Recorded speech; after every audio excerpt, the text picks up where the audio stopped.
Donald டிரம்பின் அவசர பாதுகாப்பு சபை கூட்டத்தில் என்ன நடந்தது? துணை ஜனாதிபதி ஜே.டி. வான்ஸுக்கும் போர் அமைச்சர் பீட் ஹெக்ஸத்திற்கும் இடையிலான முறுகல் நிலைகள் எவ்வாறு காணப்படுகின்றன? நடைபெற்றிருக்கக்கூடிய இந்த அவசர பாதுகாப்பு சபை கூட்டத்திலே ஈரானுக்கு எதிரான அடுத்த கட்ட தாக்குதல்கள் தொடர்பாக எவ்வாறான முடிவுகள் எடுக்கப்பட்டுள்ளன? ஈரான் முன்வைத்திருக்கக்கூடிய புதிய முன்மொழிவு தொடர்பாக பிளவடைந்திருக்கக்கூடிய டொனால்ட் டிரம்பினுடைய நிர்வாகமும் ஈரானை சரணடைய வைக்க முடியாது என்பதனை ஒப்புக்கொண்ட டொனால்ட் டிரம்பினுடைய அதிகாரிகளும் குறித்த முன்மொழிவு தொடர்பாக டொனால்ட் டிரம்ப் வெளியிட்டிருக்கக்கூடிய கருத்துக்களும் நிலைப்பாடுகளும் ஈரானை கண்டு மிரண்டு போன ஜெர்மனியும் ஈரானுக்கு எதிரான ஐரோப்பிய ஒன்றியத்தின் அறிக்கைகளும் ஈரானிய தலைமைகளின் பதிலடிகளும் ஹிஸ்புல்லாவை நிராயுதபாணியாக்குவதற்காக அமெரிக்காவும் இஸ்ரேலி ஆக்கிரமிப்பும் லெபனானிய அரசாங்கத்தை வைத்து மேற்கொள்ளும் காய் நகர்த்தல்களும் ஹிஸ்புல்லாவின் வீரியமான தாக்குதலினால் கொத்து கொத்தாக அளிக்கப்படும் இஸ்ரேலி ஆக்கிரமிப்பு சிப்பாய்களும் அதிகாரிகளும்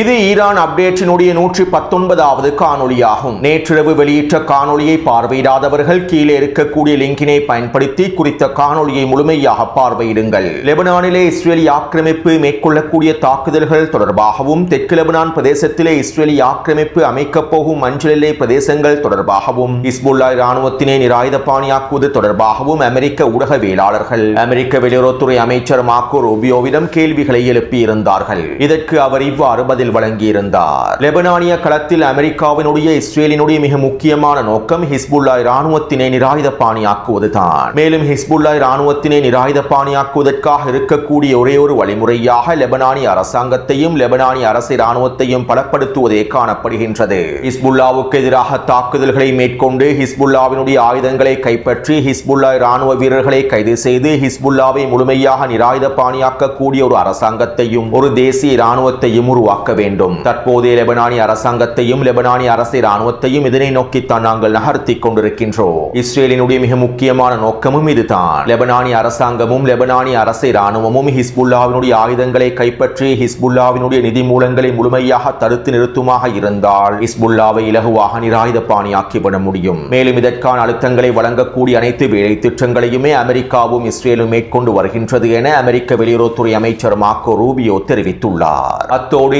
இஸ்ரேலி ஆக்கிரமிப்பின் போர் அமைச்சரவை கூட்டத்திற்கு பின்பு நடைபெற்ற ஊடக சந்திப்பில் இஸ்ரேலி ஆக்கிரமிப்பின் பாதுகாப்பு அமைச்சர் இவ்வாறு தெரிவித்தார். ஹிஸ்புல்லாவினுடைய பொதுச் செயலாளர் நயீம் காசிம் நெருப்போடு விளையாடுகின்றார். ஹிஸ்புல்லாவினுடைய தாக்குதல்கள் தொடரும் வரையில் லெபனானிய களத்தில் போர் நிறுத்தம் ஒரு பொழுதும் இருக்காது. தற்போது லெபனானிய களத்தில் போர் நிறுத்தம் நடைமுறைப்படுத்தப்படவில்லை. நாங்கள் ஹிஸ்புல்லாவுக்கு எதிரான உச்ச பதிலடி தாக்குதல்களை மேற்கொண்டு வருகின்றோம். மேலும் ஹிஸ்புல்லாவின் பொதுச் செயலாளர் ஒரு விடயத்தினை தெளிவாக புரிந்து கொள்ள வேண்டும். அவருக்கான நேரம் நெருங்கிவிட்டது. ஹிஸ்புல்லாவினுடைய முக்கிய தலைமைகளை படுகொலை செய்வதற்கான அனைத்து விதமான வேலை திட்டங்களையும் நாங்கள் மேற்கொண்டு வருகின்றோம். விரைவில் நாங்கள் அவர்களுக்கு ஆச்சரியத்தை காண்பிப்போம். அதே போன்று லெபனானினுடைய ஜனாதிபதி ஜோசப் பவுன் சூதாட்டத்தை மேற்கொள்ளக் கூடாது. லெபனானிய அரசாங்கமும் லெபனானிய இராணுவமும் ஹிஸ்புல்லாவை சகித்துக் கொண்டால் ஹிஸ்புல்லாவை நிராயுதபாணியாக்குவதற்கான முயற்சிகளை எடுக்காவிட்டால் நாங்கள் இந்த போரை லெபனான் முழுவதும் நகர்த்துவோம். லெபனானுக்கு நாங்கள் நரகத்தை காண்பிப்போம், அனைத்தையும் எரித்து விடுவோம். இதனால் அவசரமாக ஹிஸ்புல்லாவை நிராயுதபாணியாக்குவதற்கான முயற்சிகளை மேற்கொள்ள வேண்டும் என இஸ்ரேலி ஆக்கிரமிப்பின் பாதுகாப்பு அமைச்சர் தெரிவித்துள்ளார். அதாவது இஸ்ரேலி ஆக்கிரமிப்பு எவ்வளவு தரைவழி தாக்குதல்களை மேற்கொண்டாலும் வான்வழி தாக்குதல்களை மேற்கொண்டாலும் ஹிஸ்புல்லா இராணுவத்தினை நிராயுதபாணியாக்க முடியாது என்பதனை ஒப்புக்கொண்டுள்ளது. மேலும் இந்த தாக்குதலினால் ஹிஸ்புல்லா இராணுவத்தினை சரணடைய வைக்க முடியாது என்பதனையும் இஸ்ரேலி ஆக்கிரமிப்பு ஒப்புக்கொண்டுள்ளது. அமெரிக்காவும் இதனை ஏற்றுக்கொண்டுள்ளது. இதனாலேயே எப்படியாவது லெபனானிய அரசாங்கத்தையும் அரசு இராணுவத்தையும் ஹிஸ்புல்லா இராணுவத்திற்கு எதிராக திருப்பிவிட்டு லெபனானிய அரசு இராணுவத்தினை பயன்படுத்தி ஹிஸ்புல்லாவை நிராயுதபாணியாக்குவதற்கான வேலை திட்டங்களையும் உச்சழுத்தங்களையும் வழங்கி வருகின்றார்கள். ஆனால் யதார்த்தத்தில் இந்த வேலை திட்டங்களும் உச்சழுத்தங்களும் தோல்வியில் தான் முடிவடையப் போகின்றன. லெபனானினுடைய ஜனாதிபதி ஜோசப் பவுனுக்கும் ஹிஸ்புல்லாவினுடைய பொதுச் செயலாளருக்கும் இடையிலே முறுகல் நிலையானது தற்போது உச்சக்கட்டத்தை அடைந்துள்ளது. நேற்றிரவு வெளியிட்ட காணொலியில் இவை தொடர்பான பல முக்கியமான தகவல்களை பதிவிட்டிருந்தேன். மேலும் லெபனானிய அரசாங்கம் ஹிஸ்புல்லாவை நிராயுதபாணியாக்குவதற்கான முயற்சிகளை ஆரம்பித்தால் ஜோசப் பவுனும் நவாப் சலாமும் ஹிஸ்புல்லா இராணுவத்திற்கு எதிரான அடுத்த கட்ட முயற்சிகளை ஆரம்பித்தால் லெபனானிய தலைமைகளை படுகொலை செய்வதற்கான முடிவுகளையும் ஹிஸ்புல்லா இராணுவத்தினர் எடுப்பதற்கான வாய்ப்புகள் அதிகமாக இருப்பதாக லெபனானிய களத்தினுடைய ஆய்வாளர்கள் தெரிவித்துள்ளார்கள். அடுத்து தெற்கு லெபனான் பிரதேசத்தில் ஹிஸ்புல்லாஹ் இராணுவத்தினர் வீரியமான தாக்குதல்களை மேற்கொண்டு வருகின்றார்கள். ஹிஸ்புல்லாஹ் இராணுவத்தினர் ட்ரோன்களை பயன்படுத்தி இஸ்ரேலிய ஆக்கிரமிப்பு சிப்பாய்களை கொத்து கொத்தாக அழித்து வருகின்றார்கள். மேலும் இவை தொடர்பான காணொளிகளையும் ஹிஸ்புல்லாஹ் இராணுவத்தினர் வெளியிட்டுள்ளார்கள். அவற்றை டெலிகிராம் சேனலில் பதிவிட்டுள்ளேன். ஹிஸ்புல்லாஹ் இராணுவத்தினர் வெளியிட்டிருக்கக்கூடிய காணொளியில் 6 இஸ்ரேலிய ஆக்கிரமிப்பு சிப்பாய்கள் நிலை கொண்டிருப்பதும் அவர்களுக்கு மத்தியில் துல்லியமாக ட்ரோன் தாக்குதல்கள் மேற்கொள்ளப்படுவதும் உறுதிப்படுத்தப்பட்டுள்ளது. மேலும் இந்த ட்ரோன் தாக்குதலினால் 6 சிப்பாய்களும் அளிக்கப்பட்டுள்ளார்கள். அத்தோடு இவை தொடர்பான எந்தவிதமான தகவல்களையும் இழப்புகளையும் இஸ்ரேலிய ஆக்கிரமிப்பு ராணுவம் வெளியிட்டிருக்கவில்லை. ஹிஸ்புல்லாஹ் இராணுவத்தினர் இந்த காணொளிகளை வெளியிட்டதற்கு பின்பே குறித்த தாக்குதலில் 2 சிப்பாய்கள் கொல்லப்பட்டிருப்பதாகவும் ஏனையோர் படுகாயமடைந்திருப்பதாகவும் இஸ்ரேலிய ஆக்கிரமிப்பு ராணுவம் அறிவித்துள்ளது. ஆனால் உண்மையில் குறித்த தாக்குதலில் 6 சிப்பாய்கள் முழுமையாக அளிக்கப்பட்டுள்ளார்கள். இஸ்ரேலிய ஆக்கிரமிப்பு வைத்தியசாலை வட்டாரங்கள் இதனை உறுதிப்படுத்துகின்றன. இந்த தாக்குதலை போன்றுதான் ஹிஸ்புல்லாஹ் இராணுவத்தினர் இஸ்ரேலிய ஆக்கிரமிப்பு சிப்பாய்கள் நிலை கொண்டிருக்கக்கூடிய பிரதேசங்களில் இலக்கு வைத்து டசன் கணக்கான ட்ரோன் தாக்குதல்களை மேற்கொண்டு வருகின்றார்கள். ஹிஸ்புல்லாஹ் இராணுவத்தினர் பயன்படுத்தக்கூடிய ஃபைபர் ஆப்டிக் ட்ரோன்களை இஸ்ரேலிய ஆக்கிரமிப்பின் மின்னணு உபகரணங்களினால் கண்டுபிடிக்க முடியாது. இவை தொடர்பாக முன்னைய காணொளிகளில் தெளிவாக குறிப்பிட்டுள்ளேன். இதனால் தற்போது தெற்கு லெபனான் பிரதேசத்திலே நிலை கொண்டிருக்கக்கூடிய இஸ்ரேலிய ஆக்கிரமிப்பு ராணுவத்திற்கு ஹிஸ்புல்லாஹ்வினுடைய இந்த ட்ரோன் தாக்குதல்கள் மிகப்பெரிய சவாலாக மாறியுள்ளன. மேலும் இஸ்ரேலிய ஆக்கிரமிப்பு ராணுவத்தில் அதிகளவான உயிரிழப்புகளையும் ஏற்படுத்தி வருகின்றது. இதனால் தெற்கு லெபனான் பிரதேசத்திலே இஸ்ரேலிய ஆக்கிரமிப்பினால் மஞ்சள் எல்லை பகுதிகளை விரிவாக்க முடியாத நிலைமை ஏற்பட்டிருப்பதாகவும் இஸ்ரேலிய ஆக்கிரமிப்பு ராணுவ ஆய்வாளர்கள் கருத்துக்களை வெளியிட்டுள்ளார்கள். அடுத்து ஜெர்மனியினுடைய அதிபர் ஃபெட்ரிக் மெர்ஸ் ஊடக சந்திப்பில் இவ்வாறு தெரிவித்தார். நாங்கள் நினைத்ததை விட ஈரானியர்கள் தெளிவானவர்களாகவும் வலிமையானவர்களாகவுமே இருக்கின்றார்கள். மேலும் அவர்கள் வெளிப்படையாகவே திறமையாக பேச்சுவார்த்தைகளை மேற்கொள்கின்றார்கள். அவர்களுடைய பேச்சுவார்த்தை திறன்களும் காய் நகர்த்தல்களும் நாங்கள் எதிர்பார்த்ததை விட திறன் மிக்கதாகவே இருக்கின்றன. தற்போதைக்கு அமெரிக்கர்கள் இந்த போரிலிருந்து வெளியேறுவதற்கு எவ்வாறான உத்திகளை தேர்ந்தெடுத்துள்ளார்கள் என்பது பற்றி எனக்கு தெரியாது. இது போன்ற மோதல்களில் இருக்கக்கூடிய மிகப்பெரிய சிக்கலே இதுதான். போரை ஆரம்பிப்பது இலகுவானது. ஆனால் இந்த போரிலிருந்து மூலோபாய இலக்குகளை அடைந்து கொண்டு வெளியேறுவது என்பது மிகப்பெரிய சிக்கலானது. நீங்கள் இந்த போருக்குள்ளே நுழைந்தால் மட்டும் போதாது. இந்த போரிலிருந்து முழுமையாக மீண்டும் வெளியேற வேண்டும். ஆப்கானிஸ்தானில் 20 ஆண்டுகளாக நாங்கள் இதைத்தான் அனுபவித்தோம். மேலும் ஈரானிய களத்தினுடைய நிலைமைகள் ஆப்கானிஸ்தானை விட சிக்கலானது. எனக்கு கிடைத்திருக்கக்கூடிய தகவல்களுக்கு அமைவாக, என்னுடைய மதிப்பீடுகளுக்கு அமைவாக அமெரிக்கர்களிடம் ஒரு நம்பகமான பேச்சுவார்த்தை யுக்தி இருப்பதாக தெரியவில்லை. இவ்வாறான விடயங்களை சொல்வதை இன்று நான் வருந்துகின்றேன். ஆனால் இவற்றை வெளிப்படுத்தாமல் இருக்க முடியாது. இந்த போரிலிருந்து வெளியேறுவதற்கான எந்தவிதமான மூலோபாய திறன்களையும் வழிமுறைகளையும் அமெரிக்கர்கள் இன்னும் கண்டுபிடிக்கவில்லை. ஈரானுக்கு எதிரான போரை எவ்வாறு முடிவுக்கு கொண்டு வருவது என்பதில் அனைவரும் சிக்கிக் கொண்டுள்ளார்கள். ஈரானுக்கு எதிரான போரினால் எங்களுடைய பொருளாதாரம் பாதிக்கப்பட்டுள்ளது. ஜெர்மனிய மக்களுடைய பொருளாதார நிலைமைகள் பாதிக்கப்பட்டுள்ளன. இந்த போரானது எங்களுடைய பொருளாதாரத்திற்கு மிகப்பெரிய சுமையாக மாறிவிட்டது. தற்போதைய சூழ்நிலையில் இந்த உண்மைகளை நாங்கள் ஏற்றுக்கொண்டு தானாக வேண்டும். உண்மையை சொல்வதாக இருந்தால் ஈரானுக்கு எதிரான போரிலே நான் ஏமாற்றம் அடைந்துள்ளேன். ஏனென்றால் இந்த பிரச்சனையானது சில நாட்களுக்குள் தீர்க்கப்பட்டுவிடும், ஈரானை சில நாட்களுக்குள் முடிவுக்கு கொண்டு வந்துவிட முடியும் என்று அமெரிக்கர்களும் இஸ்ரேலியர்களும் நினைத்தார்கள். ஆனால் இன்று அவ்வாறல்ல. நாங்கள் இதனை ஒப்புக்கொள்ள வேண்டும். இந்த பிரச்சனையை தீர்க்க முடியாது. இதனால் ஐரோப்பிய தரப்பிலிருந்து நாங்களும் இந்த பிரச்சனைக்கான ஒரு ராஜதந்திர தீர்வை காண்பதற்கு முயற்சி செய்கின்றோம். இருப்பினும் இந்த ராஜதந்திர பேச்சுவார்த்தைகளும் வெற்றி பெறுமா என்பது கேள்விக்குரியே. இதனால் அனைவரும் இந்த போரினுடைய நிலைமைகளை தெளிவாக புரிந்து கொள்ள வேண்டும். இந்த நிலைமை இன்னும் பல நாட்களுக்கு நீடித்தால் நிச்சயமாக நாங்கள் மிகப்பெரிய பொருளாதார பேரழிவை சந்திக்க வேண்டி ஏற்படும் என ஜெர்மனியினுடைய அதிபர் தெரிவித்துள்ளார். சுருக்கமாக குறிப்பிடுவதாக இருந்தால் ஈரானுக்கு எதிரான போரிலே டொனால்ட் ட்ரம்பும் நெட்டன்யாகுவும் தோல்வியடைந்து விட்டார்கள். ஈரானுக்கு எதிரான போரிலே அமெரிக்கா முழுமையாக சிக்கிக் கொண்டுள்ளது. மேலும் இது ஒரு மிகப்பெரிய மூலோபாய தோல்வியாகவே மாறிவிட்டது. இதற்கு பிறகும் ஈரானை முடிவுக்கு கொண்டு வருவதற்கான வேலை திட்டங்கள் வெற்றி பெறாது என்பதனையும் ஜெர்மனியினுடைய அதிபர் ஒப்புக்கொண்டுள்ளார். மேலும் ஜெர்மனியினுடைய அதிபர் வெளியிட்டிருக்கக்கூடிய இந்த கருத்துக்கள் ஈரான் இஸ்லாமிய வல்லரசையும் உறுதிப்படுத்தியுள்ளது.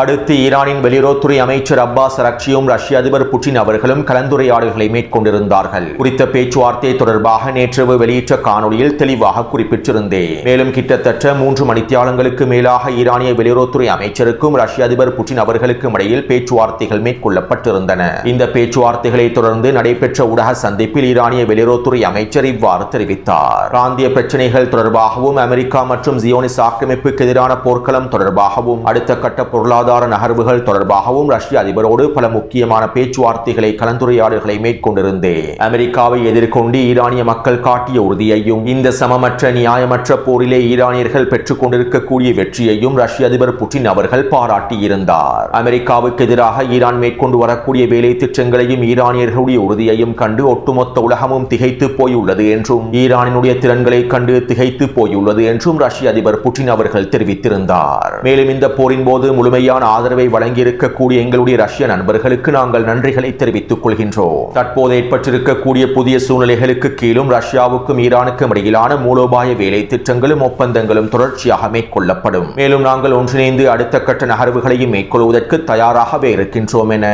ஈரானிய வெளியுறவுத்துறை அமைச்சர் அப்பாஸ் அரக்ச்சி அவர்கள் தெரிவித்தார். அடுத்து ஐரோப்பிய ஒன்றியத்தினுடைய தலைவர் ஈரானுக்கு எதிரான அறிவிப்புகளை வெளியிட்டிருந்தார். அதாவது ஹெர்மூஸ் ஜலசந்தி பிரதேசத்தினை திறப்பது தொடர்பாக ஐரோப்பிய நாடுகள் ஈரானோடு பேச்சுவார்த்தைகளை மேற்கொள்ள வேண்டுமாக இருந்தால் ஹெர்மூஸ் ஜலசந்தி பிரதேசம் தொடர்பான முடிவுகளை எடுப்பதற்கு ஐரோப்பிய நாடுகள் தயாராக இருந்தால் முதலாவதாக ஐரோப்பிய நாடுகளும் ஐரோப்பிய ஒன்றியமும் ஈரானுக்கு எதிரான ஒட்டுமொத்த பொருளாதார தடைகளையும் நீக்க வேண்டும் என ஈரானிய தலைமைகள் உச்ச நிபந்தனைகளை விதித்துள்ளார்கள். ஹெர்மூஸ் ஜலசந்தி பிரதேசம் தொடர்பாக நீங்கள் எந்த வேலை திட்டங்களை மேற்கொள்வதாக இருந்தாலும் எந்த முடிவு எடுப்பதாக இருந்தாலும் ஈரானோடு பேச்சுவார்த்தைகளை மேற்கொள்வதற்கு நீங்கள் முழுமையாக தயாராக இருந்தாலும் நீங்கள் முதலில் செய்ய வேண்டியது ஈரானுக்கு எதிரான ஒட்டுமொத்த பொருளாதார தடைகளையும் நீக்குவதுதான். இவ்வாறு ஈரானுக்கு எதிரான ஒட்டுமொத்த பொருளாதார தடைகளையும் நீக்கியதற்கு பின்பு ஹெர்மூஸ் ஜலசந்தி பிரதேசம் தொடர்பாக பேசுவதற்கு எங்களோடு அமருங்கள் என ஈரானிய தலைமைகள் வெளிப்படையாக அறிவித்துள்ளார்கள். இதைத் தொடர்ந்து ஐரோப்பிய ஒன்றியத்தினுடைய தலைவர் இவ்வாறு தெரிவித்துள்ளார். ஈரானுக்கு எதிரான ஒட்டுமொத்த தடைகளையும் ஐரோப்பிய ஒன்றியம் முழுமையாக நீக்குவது ஒரு முன்கூட்டிய முடிவாகவே நாங்கள் பார்க்கின்றோம். தற்போதைய சூழ்நிலையில் எங்களுக்கு அவசரமாக ஈரானுக்கு எதிரான பொருளாதார தடைகளையும் ஒட்டுமொத்த தடைகளையும் நீக்க முடியாது. இதற்கு காரணம் ஈரான் அதனுடைய சொந்த மக்களோடு நடந்து கொள்ளக்கூடிய முறையாகும். ஈரானிய மண்ணிலே மனித உரிமைகள் மீறப்படுகின்றன, பெண்களுடைய உரிமைகள் மீறப்படுகின்றன. இவற்றை ஈரான் முழுமையாக நிறுத்த வேண்டும். ஈரானுக்குள்ளே ஒரு அடிப்படை மாற்றம் ஏற்பட வேண்டும். அந்த அடிப்படை மாற்றம் ஏற்படாமல் ஈரானுக்கு எதிரான தடைகளை நீக்குவது சாத்தியமாகாது என ஐரோப்பிய ஒன்றியத்தினுடைய தலைவர் தெரிவித்துள்ளார். இதைத் தொடர்ந்து ஈரானிய வெளியுறவுத்துறை அமைச்சகத்தின் ஊடக பேச்சாளர் இவ்வாறு பதிலடிகளை வழங்கினார். ஈரானுக்கு எதிரான ஐரோப்பிய ஒன்றியத்தினுடைய பொருளாதார தடைகள் சட்டவிரோதமானவை. இவை ஒன்றும் மனித உரிமைகளோடு சம்பந்தப்பட்டவை அல்ல. சாதாரண ஈரானியர்களின் உரிமைகளை மிதிக்கும் நடவடிக்கையாகவே இந்த பொருளாதார தடைகள் காணப்படுகின்றன. மேலும் இது ஐரோப்பாவின் இரட்டை நிலைப்பாட்டை எடுத்து காட்டுகின்றது. மேலும் ஐரோப்பாவினுடைய இந்த நிலைப்பாடுகள் ஐரோப்பிய ஒன்றியத்தினுடைய மிகப்பெரிய வீழ்ச்சிக்கே காரணமாக அமையப் போகின்றது என ஈரானிய வெளியுறவுத்துறை அமைச்சகத்தினுடைய ஊடக பேச்சாளர் அந்த பதிலடிகளை வழங்கியிருந்தார். அதாவது ஈரான் ஹெர்மூஸ் ஜலசந்தி பிரதேசத்திலே தந்திரமாக காய்களை நகர்த்துகின்றது. ஒரே கல்லில் 2 மாங்காய்களை பெற்றுக் கொள்வதற்காக ஈரானியர்கள் ஹெர்மூஸ் ஜலசந்தி பிரதேசத்தில் அமெரிக்கா மற்றும் இஸ்ரேலிய ஆக்கிரமிப்புக்கு வேறாகவும் ஐரோப்பிய நாடுகளுக்கு வேறாகவுமே காய்களை நகர்த்துகின்றது. இன்னும் தெளிவாக குறிப்பிடுவதாக இருந்தால் ஈரானுக்கு எதிரான பொருளாதார தடைகளை ஐரோப்பிய ஒன்றியம் நீக்காத வரையில் ஹெர்மூஸ் ஜலசந்தி பிரதேசத்தினூடாக ஐரோப்பிய நாடுகளுடைய கப்பல்களுக்கான அனுமதியை ஈரான் வழங்காது. மேலும் ஈரானுக்கு எதிரான பொருளாதார தடைகளை நீக்காமல் ஐரோப்பிய ஒன்றியத்தினால் ஹெர்மூஸ் ஜலசந்தி பிரதேசம் தொடர்பான பேச்சுவார்த்தைகளை ஈரானோடு மேற்கொள்ளவும் முடியாது. எனவே ஈரானினுடைய இந்த தந்திரமான காய் நகர்த்தலினால் ஒட்டுமொத்த ஐரோப்பிய ஒன்றியமும் சிக்கிக் கொண்டுள்ளன. மேலும் இன்னும் பல வாரங்களுக்கு ஹெர்மூஸ் ஜலசந்தி பிரதேசம் முழுமையாக இழுத்து மூடப்பட்டால் ஒட்டுமொத்த ஐரோப்பாவிலும் மிகப்பெரிய பொருளாதார நெருக்கடிகள் ஏற்பட்டுவிடும். இதனால் அவசரமாக ஐரோப்பிய ஒன்றியம் ஈரானுக்கு எதிரான பொருளாதார தடைகளை நீக்கிவிட்டு ஈரானிடம் சரணடைவதே ஐரோப்பிய நாடுகளை பாதுகாப்பதற்கான பொருளாதார நெருக்கடிகளில் இருந்து பாதுகாப்பதற்கான ஒரே ஒரு தீர்வாக காணப்படுகிறது. எனவே நாம் பொறுத்திருந்து பார்ப்போம். ஐரோப்பிய ஒன்றியம் எவ்வாறான முடிவுகளை எடுக்கப் போகின்றது என்பதனை பொறுத்திருந்து பார்ப்போம். அடுத்து ஹெர்மூஸ் ஜலசந்தி பிரதேசம் தொடர்பாக அமெரிக்க வெளியுறவுத்துறை அமைச்சர் மார்க்கோ ரூபியோ ஊடக சந்திப்பிலே இவ்வாறு தெரிவித்தார். ஈரானியர்கள் ஹெர்மூஸ் ஜலசந்தி பிரதேசத்தை ஒரு பொருளாதார அணுவாயுதமாகவே பயன்படுத்துகின்றார்கள். உலகினுடைய பொருளாதாரத்திற்கு எதிராக பயன்படுத்தக்கூடிய மிகவும் ஆபத்தான அணுவாயுதமாகவே ஈரானியர்கள் ஹெர்மூஸ் ஜலசந்தி பிரதேசத்தை பயன்படுத்துகின்றார்கள். இதன் மூலமாக உலகினுடைய எரிசக்தி நிலைமைகளையும் பொருளாதாரத்தையும் பணைய கைதியாக வைத்துள்ளார்கள். இவ்வாறு ஹெர்மூஸ் ஜலசந்தி பிரதேசத்தை பொருளாதார அணுவாயுதமாக பயன்படுத்தக்கூடிய ஈரானியர்களுக்கு அணுவாயுதங்கள் கிடைக்க பெற்றால் எவ்வாறு இருக்கும் என்பதனை சிந்தித்து பாருங்கள். ஈரானியர்கள் அணுவாயுதத்தை பெற்றுக் கொண்டால் இந்த பிராந்தியம் முழுவதையும் பணைய கைதியாக பிடித்து விடுவார்கள். ஒட்டுமொத்த மத்திய கிழக்கையும் அவர்களுடைய கட்டுப்பாட்டுக்கு கீழால் கொண்டு வந்து விடுவார்கள். மேலும் இதற்கு நாங்கள் ஒரு பொழுதும் அனுமதிக்க கூடாது. தற்போதைய சூழ்நிலையில் ஈரானில் இருக்கக்கூடிய ஆட்சி கடும் போக்கான ஆட்சியாகவே இருக்கின்றது. ஒரு நாட்டையும் பொருளாதாரத்தையும் எவ்வாறு நிர்வகிக்க வேண்டும் என்பதனை தெளிவாக புரிந்திருக்கக்கூடிய கடும் போக்காளர்களே ஈரானை தற்போது ஆட்சி செய்கின்றார்கள். இங்கு இருக்கக்கூடிய மிகப்பெரிய பிரச்சனை என்னவென்றால் ஏனென்றால் கடும் போக்காளர்களாக இருக்கக்கூடியவர்கள் ஈரானிய IRGC இராணுவத்தை சேர்ந்தவர்கள் மாத்திரமல்ல.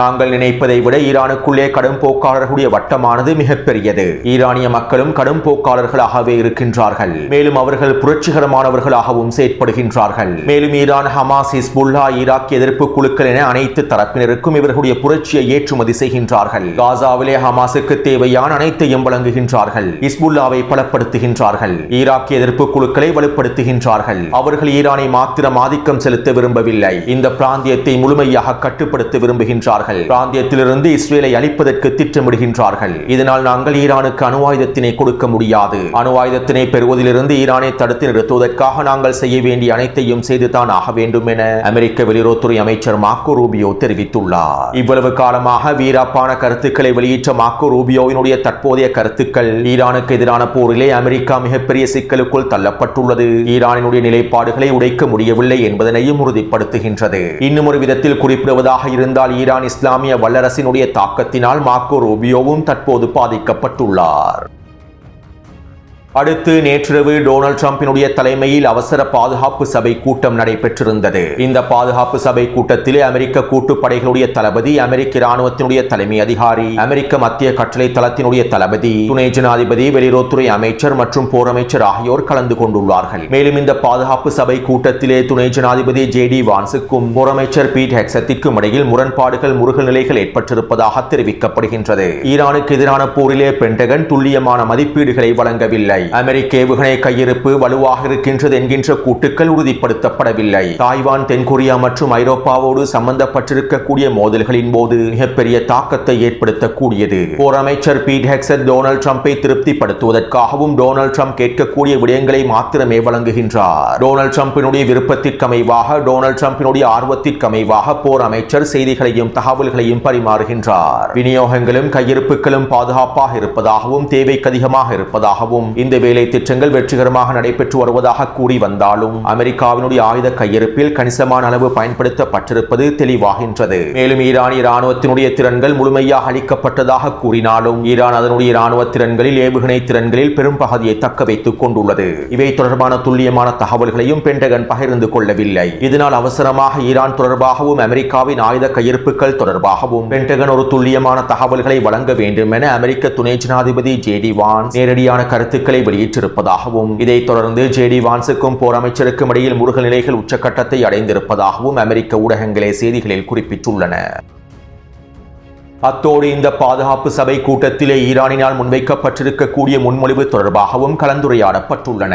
இதன்போது டொனால்ட் ட்ரம்பினுடைய நிர்வாகத்தில் பிளவுகள் ஏற்பட்டிருப்பதாகவும் தெரிவிக்கப்படுகின்றது. ஈரானுக்கு எதிராக மேற்கொள்ளப்பட்டிருக்கக்கூடிய முற்றுகையானது வெற்றி அளிக்கும் என்றும், இதன் மூலமாக ஈரானை சரணடைய வைக்க முடியும் என்றும் ஒரு பகுதியினர் வாதாடியுள்ளார்கள். ஈரானுக்கு எதிராக மீண்டும் தாக்குதல்களை ஆரம்பித்தாலும், இராணுவ நடவடிக்கைகளை மேற்கொண்டாலும் ஈரான் சரணடைவதற்கான வாய்ப்புகளே இல்லை. இதனால் ஈரான் முன்வைத்திருக்கக்கூடிய முன்மொழிவுக்கு அமைவாக ஹெர்மோஸ் ஜலசந்தி பிரதேச திறப்பதற்காக மாத்திரம் பேச்சுவார்த்தைகளை மேற்கொண்டு அணுசக்தி திறன்கள் தொடர்பாக பிறகு கலந்துரையாடல்களை மேற்கொள்வதற்கான முடிவுகளை நாங்கள் ஏற்றுக்கொள்ள வேண்டும் என இன்னும் ஒரு பகுதியினர் வாதாடியுள்ளார்கள். இருப்பினும் டொனால்ட் ட்ரம்ப் இறுதியில் ஈரானினுடைய முன்மொழிவை முழுமையாக நிராகரித்திருப்பதாக தெரிவிக்கப்படுகின்றது. இவ்வாறு டொனால்ட் ட்ரம்ப் இந்த முன்மொழிவை முழுமையாக நிராகரித்ததற்கு பின்பு ஈரானுக்கு எதிரான அடுத்த கட்ட தாக்குதல்களை ஆரம்பிப்பது தொடர்பான கலந்துரையாடல்கள் மேற்கொள்ளப்பட்டுள்ளன. தற்போது அமெரிக்காவினுடைய விமானப்படைகளும் போர்க்கப்பல்களும் முழுமையாக மத்திய கிழக்கிலே களமிறக்கப்பட்டு விட்டன. தொடர்ச்சியாக விமானப்படைகளும் விசேட படைக்குழுக்களும் மத்திய கிழக்கை நோக்கி நகர்த்தப்பட்டு வருகின்றன. அதாவது ஈரானுக்கு எதிரான அடுத்த கட்ட தாக்குதலை ஆரம்பிப்பதற்கான எல்லா விதமான வேலை திட்டங்களும் தயார்படுத்தல்களும் முழுமையாக முடிக்கப்பட்டு விட்டன. இதனால் மீண்டும் ஈரானுக்கு உச்சழுத்தத்தை வழங்கும் நோக்கத்தோடு ஈரானுக்கு எதிரான அடுத்த கட்ட தாக்குதல்களை மேற்கொள்வதற்கே டொனால்ட் ட்ரம்ப் விரும்புவதாக தெரிவிக்கப்படுகின்றது. அது மட்டுமல்லாமல் ஈரானுக்கு எதிரான அடுத்த கட்ட தாக்குதல்களை ஆரம்பிப்பதற்காகவே நெட்டன்யாகுவும் எல்லா விதமான வேலை திட்டங்களையும் முன்னெடுத்து வருகின்றார். இதனால் விரைவில் ஈரானுக்கு எதிரான தாக்குதல்கள் ஆரம்பிக்கப்படும் என்பதே டொனால்ட் ட்ரம்பினுடைய பாதுகாப்பு சபையினுடைய இறுதி முடிவாக அமைந்துள்ளது என பல ஆய்வாளர்கள் கருத்துக்களை வெளியிட்டுள்ளார்கள். எனவே இந்த காணொலி தொடர்பான கருத்துக்களை பதிவிடுங்கள். அடுத்த காணொலியை விரைவாக பதிவிடுகின்றேன். தொடர்ந்தும் என்னுடன் இணைந்திருங்கள். நன்றி, வணக்கம்.